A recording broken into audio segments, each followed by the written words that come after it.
24 ژانویه 2020 روزی بود که من همسرم رو از دست دادم. از اون روز مدت 2 سال تمام دنیا رو گشتم تا قاتلش رو پیدا کنم. هیچ اطلاعاتی ازش در دسترس نبود. من در تمام عمرم تمام پرونده ها رو بودم و این اولین پرونده ای که من در اون شکست خوردم. مدت 1 سال تمام فعالیت های خودم رو متوقف کردم.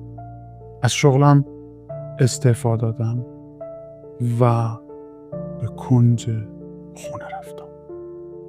امروز تصمیم گرفتم دوباره به خودم این فرصت رو بدم که این پرونده رو حل کنم و این آخرین پرونده زندگی من خواهد بود.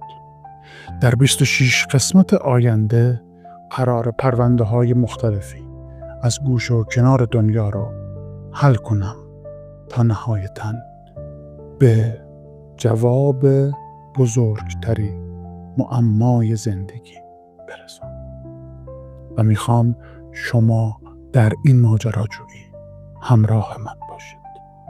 ماجرای قتل همسرم. کیس بوک فصل اول.